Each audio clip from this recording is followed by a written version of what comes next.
Déco dans le présent pour mieux construire l'avenir. La chronique d'Interentreprise avec Francette Florimond. Bonjour, j'espère que vous allez bien. Hier, après la gouvernance par la maîtrise, nous avons vu que face aux produits chimiques, nous sommes entrés dans une phase de gouvernance par le risque.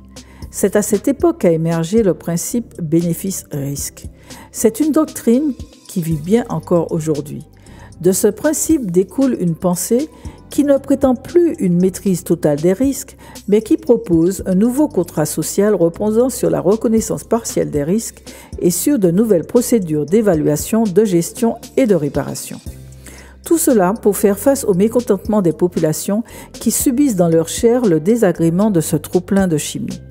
Pour travailler l'acceptabilité sociale du risque, les experts ont même commencé à dissocier le risque objectif du risque perçu. L'idée est que le danger n'est pas le vrai problème, mais plutôt son acceptation par les populations. À l'époque, une formule célèbre a aidé à fortifier ce principe. Elle questionnait « La sécurité est-elle sûre ?»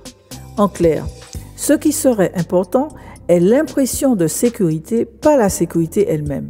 Sous cette impulsion, l'économie du risque est devenue une formule mathématique, voire de la probabilité. Des prix Nobel d'économie ont été décernés à ceux qui les ont trouvés.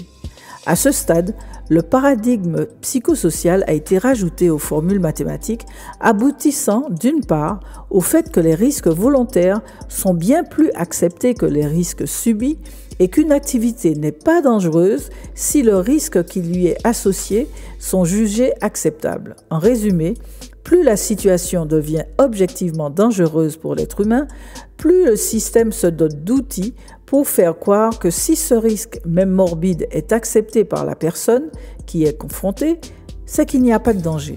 À méditer. À demain. Prenez soin de vous. Déco dans le présent pour mieux construire l'avenir. La chronique d'Interentreprise avec Francette Florimond.